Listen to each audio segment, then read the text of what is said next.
a goon prisoner approaches this girl and tells her that she might possess powers outside, but within the prison, she holds power and the girl has to obey her. However, she refuses to comply. In response, the other prisoners allied with the goon attack the girl. At first, she doesn't respond to them, but then the goon prisoner strikes her abdomen, stating that they have heard she is pregnant, and they want to see how strong her baby is. This angers her greatly, prompting her to unleash her powers with all her might. She uses a nearby metal table to strike back at the troublemaker and pin him into the metal grill bars. Meanwhile, guards intervene to stop the fight. They take the girl away and confine her alone in a closed bunker. Poor girl starts weeping while blood is flowing from her nose. Her name is Lorna. Lorna was arrested by the police a few days ago when she attempted to rescue a mutant escapee named Clarice from the police. Lorna herself is a mutant with the ability to use metals according to her will. She can stop the bullets, move cars, and use any type of metal as a weapon. While fleeing the police after rescuing Clarice,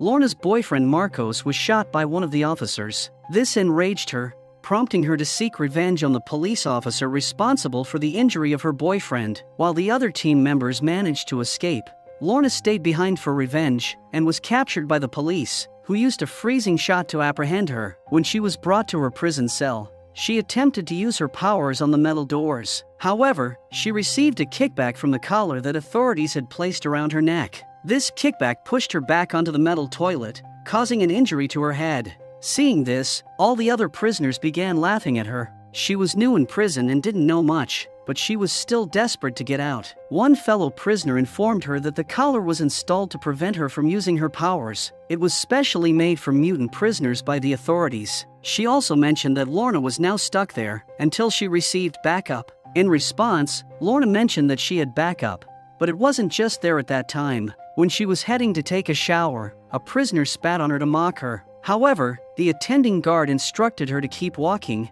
Lorna also saw another mutant prisoner present in a cell there. In the present, while all the prisoners are in the mess hall, she goes and sits with that mutant. Lorna attempts to inquire about the collar in hopes of finding a way to free herself. However, the other mutant is fearful and reluctant to talk with Lorna. She simply states that Lorna is not the only one who has attempted to break the collar. Additionally, she advises Lorna to keep her distance because Lorna can be a source of trouble for her. Afterwards, when all the prisoners are outside, a goon prisoner approaches Lorna and tells her that she might possess powers outside, but within the prison, she holds power and Lorna has to obey her. However, Lorna refuses to comply. In response, the other prisoners allied with the goon attack Lorna. At first, Lorna doesn't respond to them, but then the goon prisoner strikes her abdomen, stating that they have heard she is pregnant, and they want to see how strong her baby is. This angers Lorna greatly, prompting her to unleash her powers with all her might. She uses a nearby metal table to strike back at the troublemaker and pin him into the metal grill bars. Meanwhile, guards intervene to stop the fight. They take Lorna away and confine her alone in a closed bunker. Poor Lorna weeps while blood is flowing from her nose.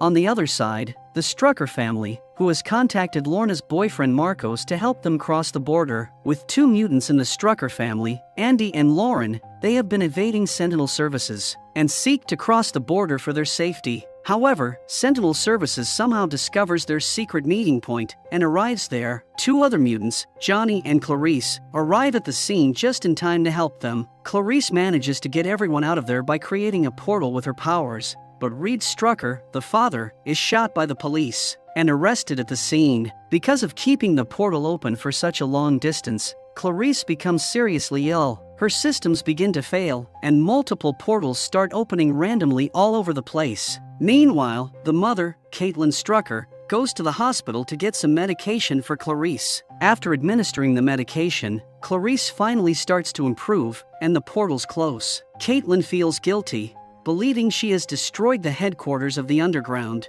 which is a secret organization of mutants. However, Johnny convinces her that she didn't do anything wrong, and that the place was already in poor condition. Arrested mutant Reed Strucker is interrogated by the police. He is being asked to assist the authorities in finding the mutants, but he is unwilling to cooperate. On the other side, we witness Lorna attempting her best to break out of jail. However, despite exerting all her strength, she can only manage to open the door of her bunker. Even this slight use of her powers leaves her very weak, with blood flowing from her nose due to that collar band. At the underground headquarters, Marcos, Johnny, and Sonia are discussing a plan to free Lorna from jail, but so far, nothing seems to be working. We also learn that Mr. Reed Strucker is actually a prosecutor who was recently assigned to prosecute Lorna. However, things took a turn when some bullies attacked his son, Andy. In fear for his safety, Andy revealed his mutant powers, destroying the school building where many people were present. Fortunately, his sister Lauren, who was also a mutant, saved Andy from the collapsing building. Upon discovering that his own children are mutants, Reed reached out to Marcos for help. He wanted his family to cross the border to Mexico, where regulations against mutants are less strict. But he ended up being caught by authorities in the process. In the present, we see Caitlin Strucker and her 2 children on the road, fleeing from the safe place of mutants in search of help from their Uncle Danny. First, they rob a bank to gather enough money to reach their uncle via taxi. But when they reach Uncle Danny's place for help, he refuses to assist them due to the fear of Sentinel services. Meanwhile, some locals arrive there with guns, as they are aware that the mutants responsible for the previous day's building destruction are there. Marcos and Johnny also arrive there to rescue the Strucker family from the dangerous situation. The mutants and Caitlin get into an SUV and attempt to escape, but they are followed by those local people with guns and 2 other vehicles. They also start shooting at them. Luckily, Clarice appears on the road and opens a portal for the SUV to a safe place, saving the whole group. After reaching the safe place, Caitlin apologizes to Marcos, acknowledging that she shouldn't have gone to get help from ordinary people. Back in the prison, Lorna is transferred to a new cell, where she finds Reed already present. Reed attempts to apologize to her for his past actions, explaining that he was just following the law and was unaware of the innocence of the mutants he prosecuted until he discovered his own children were mutants. However, Lorna asks him to apologize to the mothers and children who were separated because of him. Then, both prisoners are being taken to another location under high-security surveillance. They are being transferred on a bus with an interior entirely made of plastic. Meanwhile, Andy and Lauren, along with their mother, are on top of a building, planning to rescue their father. They coordinate with other mutant friends to liberate Lorna and Reed from Sentinel services. When the bus arrives at the marked point, Andy and Lauren work together to burst the bus's tire, causing the entire convoy to stop midway. In the meantime, the main team of mutants initiates an attack on the Sentinel services officers. A mutant named Shatter, who has the ability to turn invisible, moves towards the bus first, but an officer spots him and shoots at him. Marcos attempts to use his powers but finds himself unable to, and the same goes for Johnny and Clarice. The plan is to open a portal inside the bus to extract Lorna and Reed from the bus, but someone appears to have disrupted their powers. Meanwhile, Johnny sees Pulse, an old ally who was presumed dead after being shot by the Sentinel services during a previous mutant attack. However, to Johnny's surprise, Pulse is still alive and working with Sentinel services against his own people. He has the ability to disrupt digital devices, and he can also stop other mutants from using their powers. Johnny tries to persuade him to reconsider his allegiance, but Pulse remains indifferent. Johnny also notices a strange tattoo on Pulse's forearm. After the unsuccessful attempt to convince Pulse, Johnny decides to fight him. Once Johnny makes Pulse unconscious, all the mutants' powers are restored. Inside the bus, Reed and Lorna team up to fight against the guards, but the guards overpower them and tie them up again by their neckbands since their hands are already bound. Lorna can feel her power back, but can't use it because there's no metal around in the bus. With Reed's encouragement, Lorna uses metal nails from Reed's leg. They were in his leg from an old sports injury of childhood. She extracts those nails from his leg and uses them to kill the officers and free themselves. After escaping the bus, Lorna fights the guards outside using their own metal guns and bullets against them. With Lorna's help,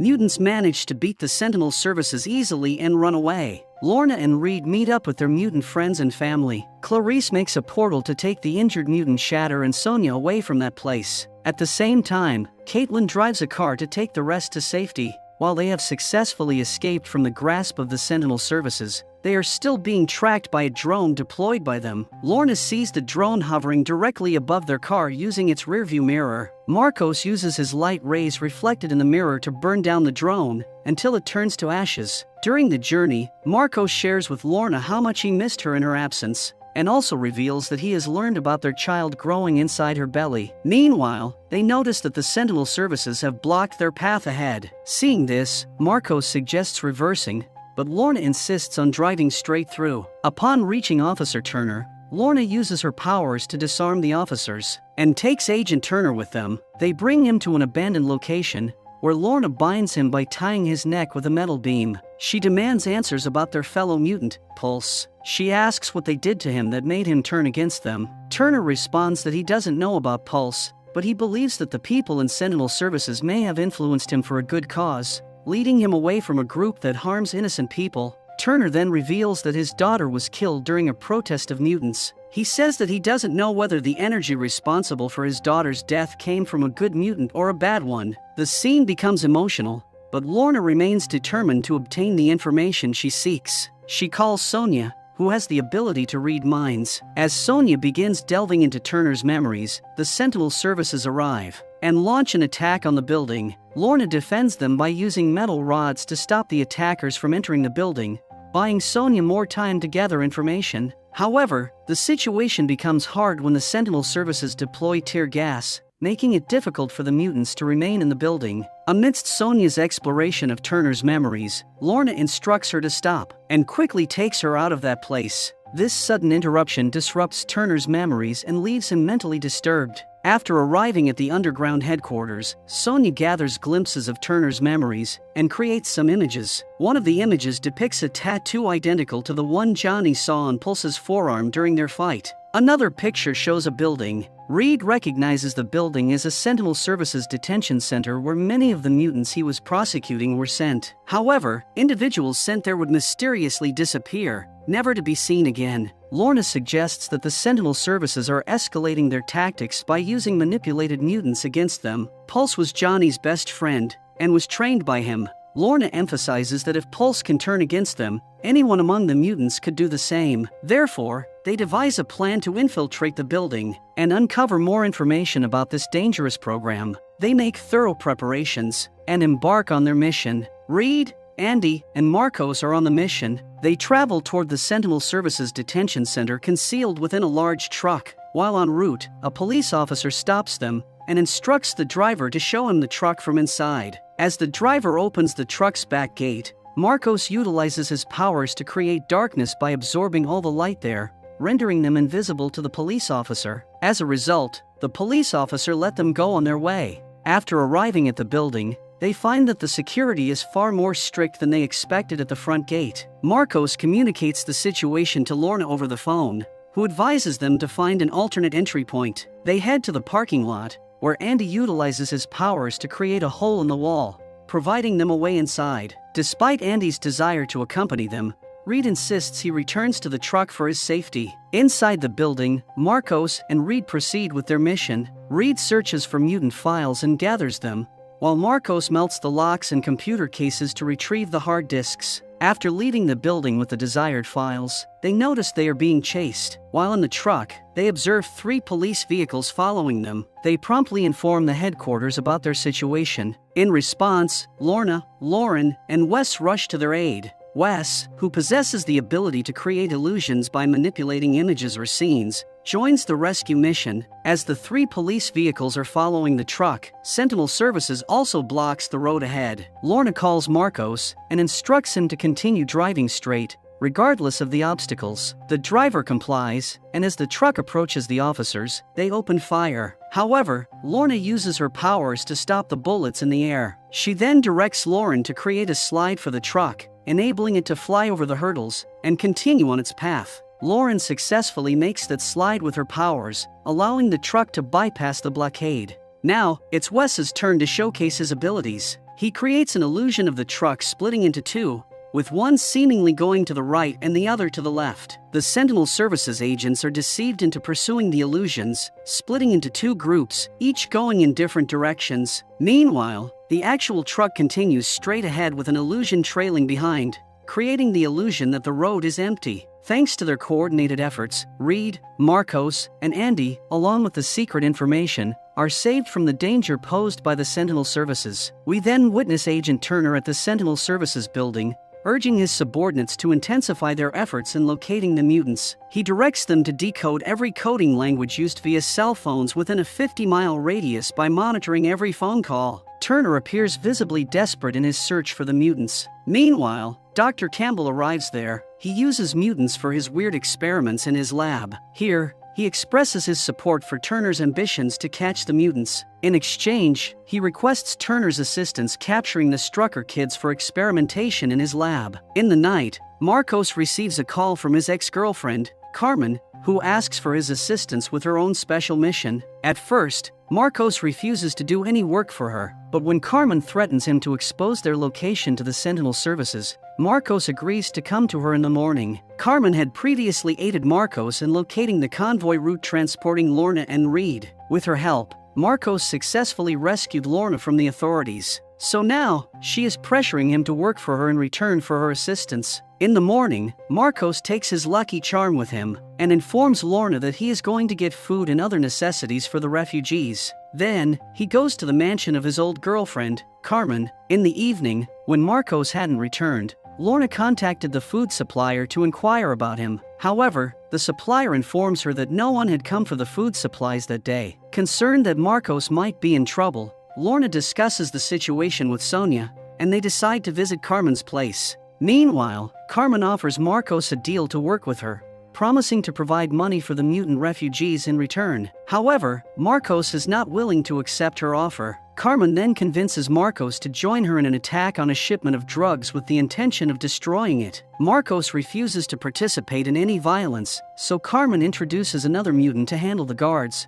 while he just has to set fire to the shipment using his powers. Actually, Carmen is involved in the illegal drug trade, and her hands are stained with the blood of many people. This was the reason for Marcos's decision to leave her in the past, and that's why he still doesn't want to work with her. Lorna and Sonia arrive at Carmen's mansion and engage in a confrontation with the guards. Sonia utilizes her dreamer abilities to extract information from one of the guards' memories regarding Carmen and Marcos's whereabouts. Upon reaching their location, Lorna sees Marcos working for Carmen again. She gets very angry by seeing this and feels betrayed by his actions. Lorna decides to depart from the scene with Sonia, leaving Marcos with Carmen. Meanwhile, Carmen is happy at completing the job with Marcos's help and rewards him with a brief kiss. Back at the underground headquarters, when Marcos returns with some food supplies and fabricates a lie about being delayed, Lorna shows him her anger and presses him to tell the truth. Reluctantly, Marcos admits that he had to work for Carmen because she aided him when Lorna was imprisoned, but he couldn't bring himself to disclose this to Lorna earlier. Angered by his deception, Lorna removes his charm from his neck and walks away. Then we see Reed sorting through all the data they have stolen from Sentinel Services Detention Center. Much of the data is heavily encrypted, indicating its high level of confidentiality, and they have yet to decrypt it. Among the data they have managed to access, Reed comes across a file detailing a mutant whose facial sketch bears a striking resemblance to Wes. On the other side, Dr. Campbell visits Agent Turner and discusses their strategy to fight with mutants. He informs Agent Turner that they must deploy their special assets against the mutants, revealing that these assets are other mutants who have been altered through experimentation. Dr. Campbell explains that they have successfully integrated these altered mutants into their services, as they only act upon receiving a signal. Without the signal, they remain dormant, but once activated, they execute their tasks with precision. At the underground headquarters, the computer expert Sage informs Johnny and Reed that the only information retrieved from the drive stolen from Sentinel Services shows the list of the individuals enrolled in a program named The Hound. Also, Pulse is the first mutant on that list. Additionally, she reveals that the program is operated by a private military contractor affiliated with Trask Industries, rather than being officially run by the government. Reed intervenes, mentioning that Trask Industries ceased operations in 2006, a fact he knows because his father had been employed there for 35 years. After that day, while extracting mutants to a safe location, they capture a mutant asset from Dr. Campbell's Hound program. This mutant is one of several homeless mutants covertly placed by Dr. Campbell there. Another mutant, a telepath in that group, alerts Johnny about the anomaly in the mutant's mental activity. This mutant asset bears the same tattoo on her forearm as Pulse. She exhibits extraordinary speed and seemingly enhanced powers by some form of medication that heightens her abilities to a remarkable degree. Then, Reed and Johnny visit the residence of Reed's father, Otto Strucker, seeking information about Trask Industries because Otto has past connections with Trask Industries.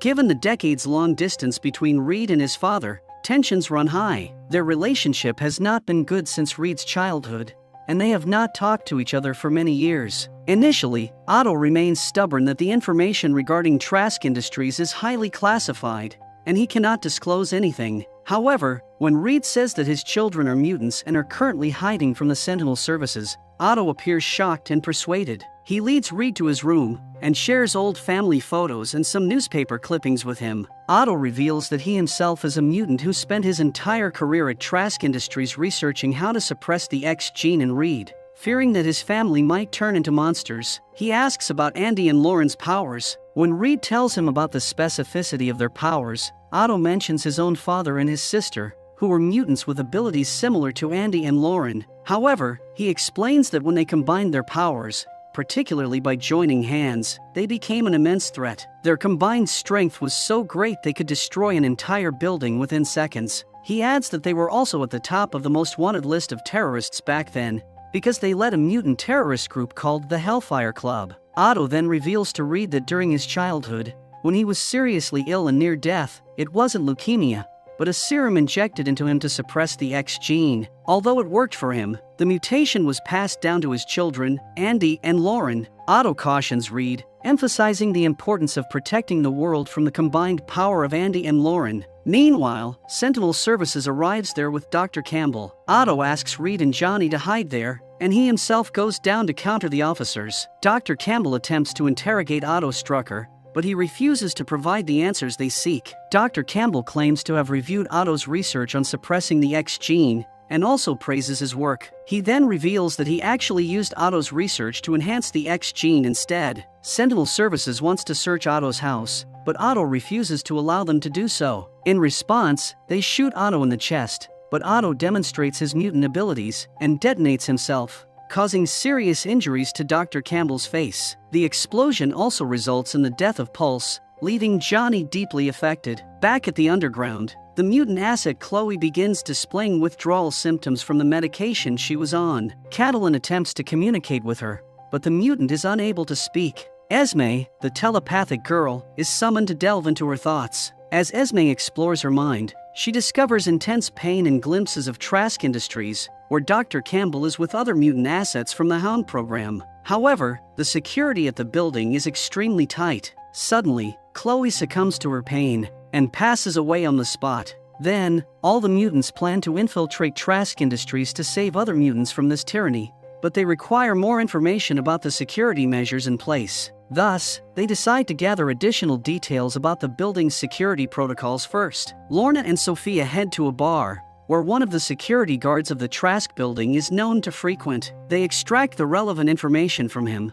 but when he starts boasting about how they control mutants like animals, Lorna knocks him unconscious with a blow to the head. Sonia then delves deeper into his mind, using her mutant abilities to extract more intel. Back at the headquarters, Esme appears desperate to launch an attack on the facility where she says her family is trapped. She is eager to rescue them quickly, fueling her urgency to take action against the building. Meanwhile, Reed returns to the underground headquarters and shares everything with Catalan about what happened with his father. They decide to disclose everything about their powers to their children, determined not to repeat Otto Strucker's mistake of concealing information. They inform Andy and Lauren that according to Otto Strucker, they can become incredibly powerful by using their powers while holding each other's hands. To test this theory, they conduct an experiment in the locker room. When Andy and Lauren join hands, they experience a sense of unity and a surge of power, causing energy intensity to escalate within the locker room. However, Reed intervenes and separates their hands in time.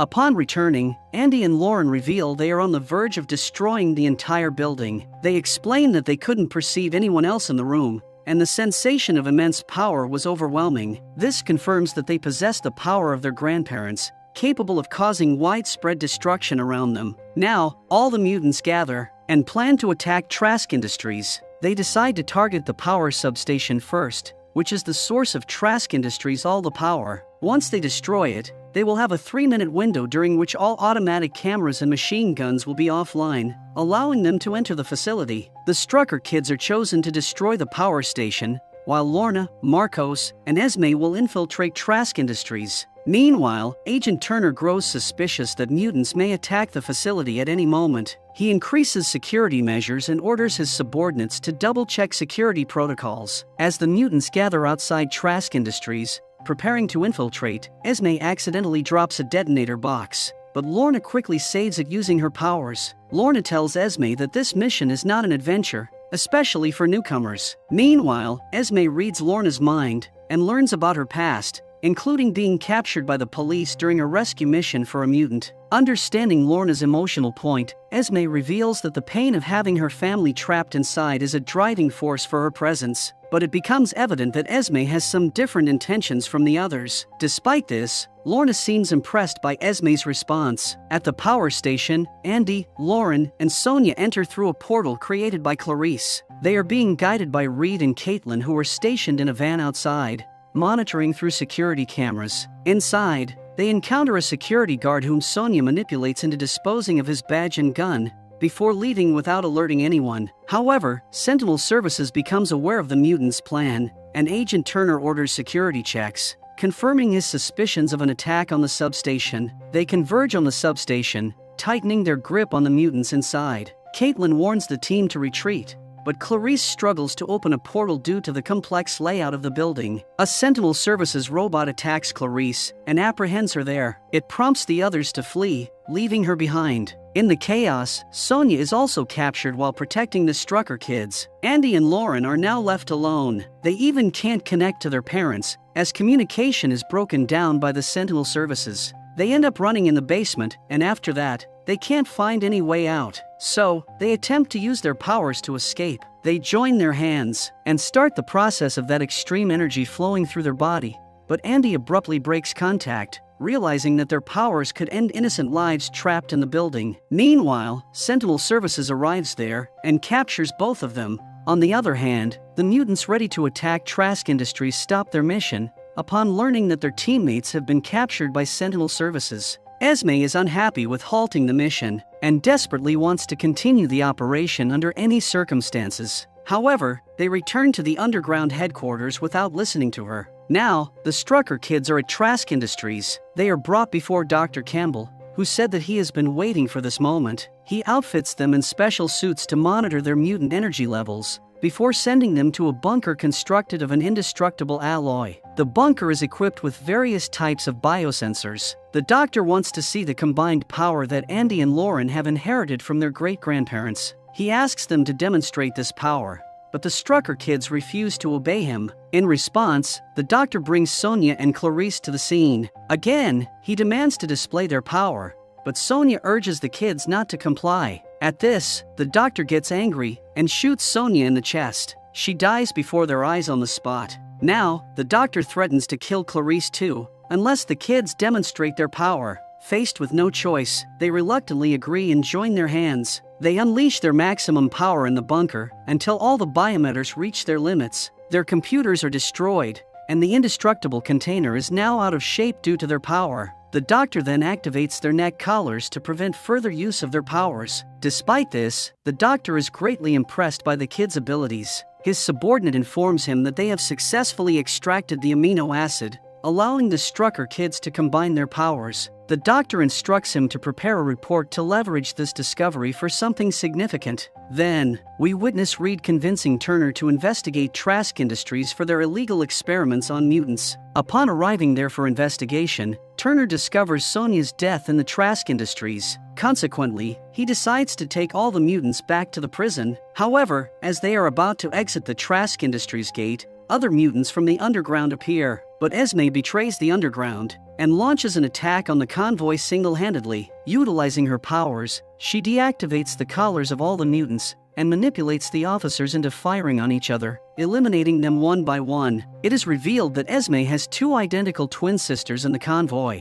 Her actions were aimed at liberating them from Trask Industries. Now that all the mutants are free and have reached the underground headquarters, the true identity of Esme and her sisters, the Frost sisters, becomes clear to everyone. They are revealed to be wealthy and influential individuals, with one of them even being involved in a senator's campaign. Meanwhile, Frost sisters return to the underground headquarters and seek the assistance of other mutants to dismantle the Hound program entirely. However, this time, the people at the headquarters are divided in their opinions. Some wish to join the Frost sisters and tackle the issue in their style, while others prefer to pursue their own methods. Frost sisters give them time to decide and leave the headquarters. Amidst the chaos, the Strucker family decides to leave the underground headquarters for Mexico. However, while they are at Fairburn, Sentinel Services launches an attack on the location. This time, they deploy a machine capable of combining the powers of their mutant assets, crafted using Strucker's amino acid. As a result,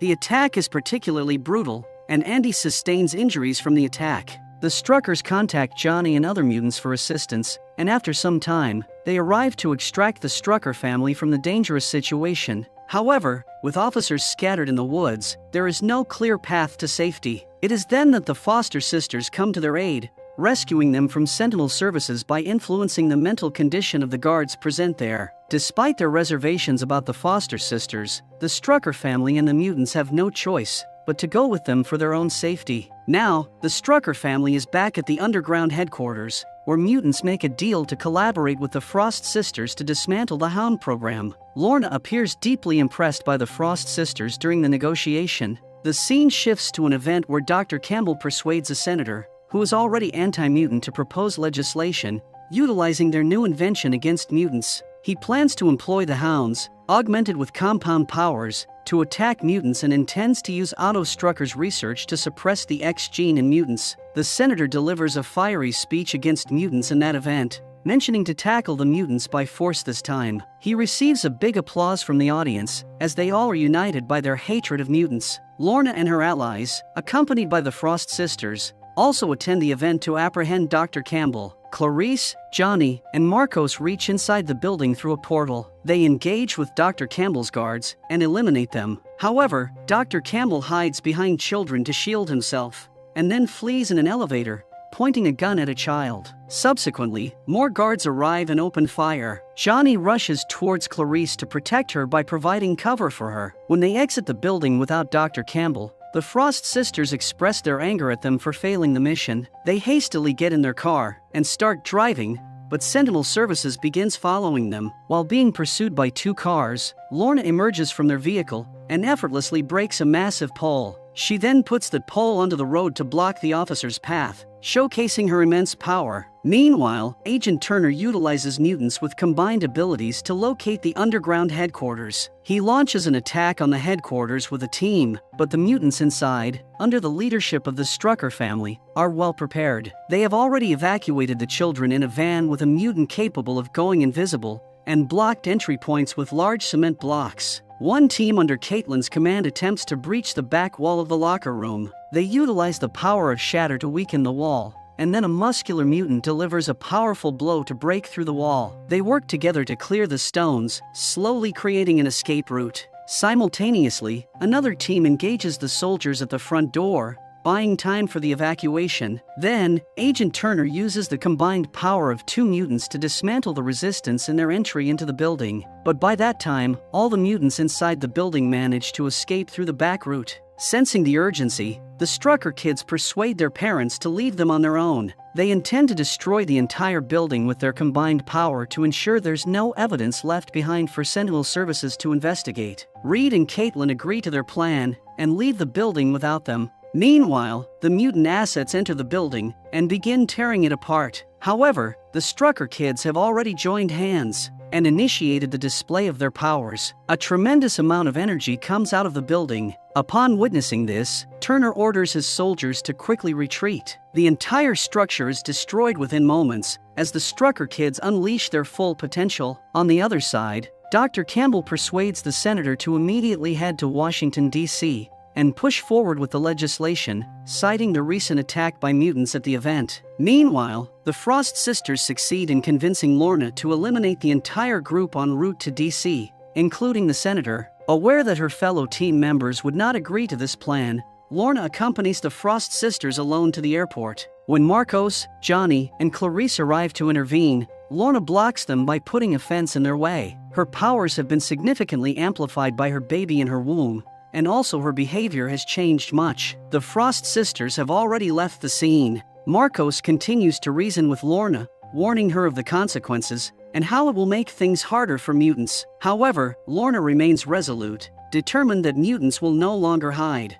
She says that we will fight for our rights from now on. As the airplane carrying the senator, Dr. Campbell, and other people takes off, Lorna tears it apart with her powers, resulting in their immediate death. In the ending scene, all the mutants gather in one place to discuss their future. Suddenly, Lorna arrives with the Frost Sisters, announcing her intention to revive the Hellfire Club and inviting those who wish to join her. She proposes to build a new world and asserts that they must use force this time. Claiming that the mutant underground is dying, she urges them to fight for themselves. Some mutants are influenced by her stance and switch sides. Even Andy, despite his family's objections, leaves them to join Lorna. Despite his father's attempts to stop him, he refuses to listen and behaves badly. Lauren also tries to intervene, but ultimately fails to dissuade him. Lorna takes him with her, along with other mutants, and leaves the place.